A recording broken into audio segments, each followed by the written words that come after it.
Biography of Ajit Wadekar, The Quiet Champion. Chapter 1, The Boy from Bombay. Ajit Wadekar was born in 1941 in Bombay, a city buzzing with noise and dreams. He was a quiet child who loved sitting by windows, watching boys play cricket in narrow streets. His parents wanted him to focus on school, but his mind wandered to the sound of bat and ball. One day, while returning from class, he stopped to watch a local match. The team was short of one player, and a man shouted, "You!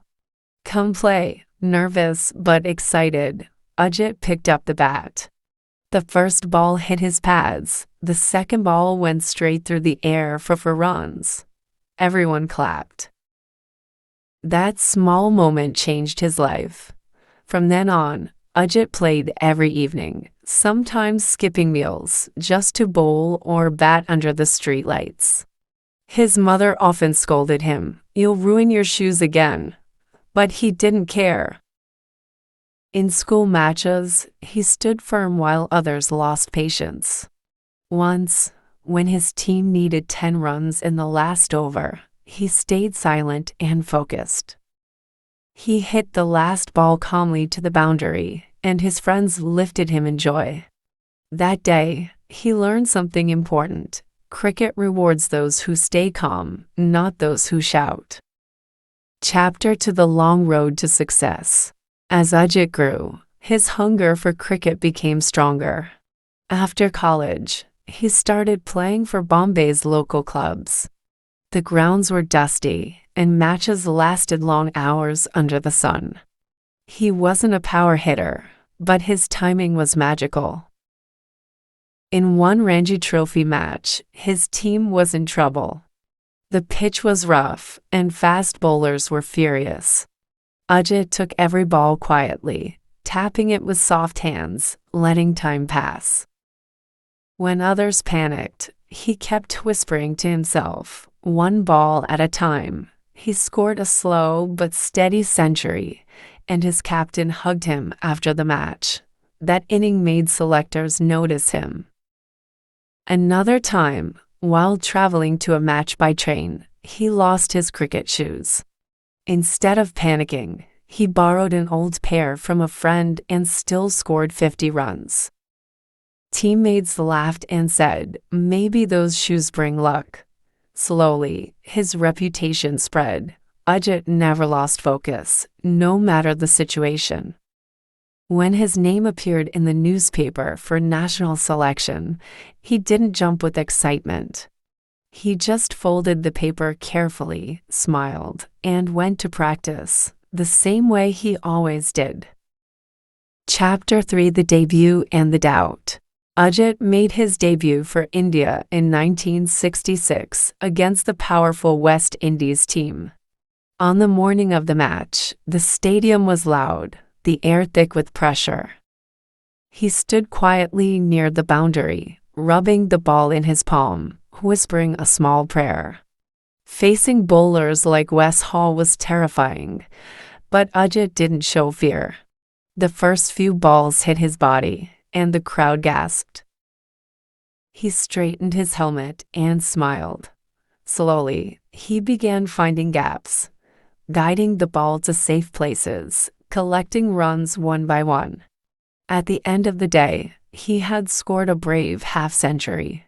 Reporters wrote, "A new wall has risen, silent but strong." In another match, when a senior player got injured, Ajit volunteered to bat early. The captain hesitated, but he insisted, "Let me go.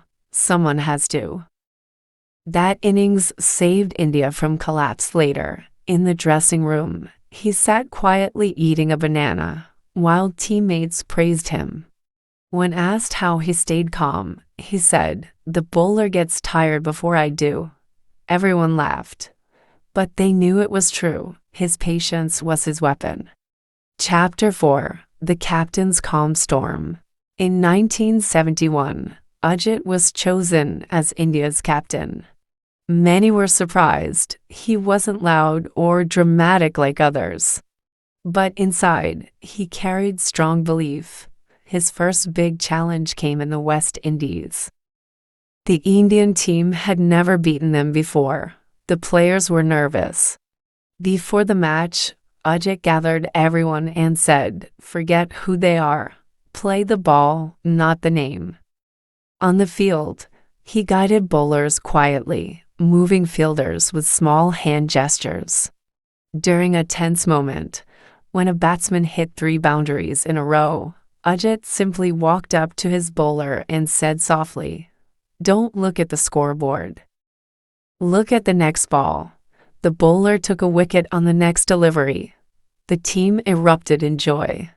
Later that year in England, rain interrupted play, and the pitch became tricky. Ajit decided to make an unusual move, sending a tailender early to defend. Everyone thought he was crazy, but it worked. That brave decision changed the match. When India finally won the series, players ran around shouting, but Ajit stood quietly, folding his cap, smiling under the cloudy London sky. Chapter 5: Shadows and Silence.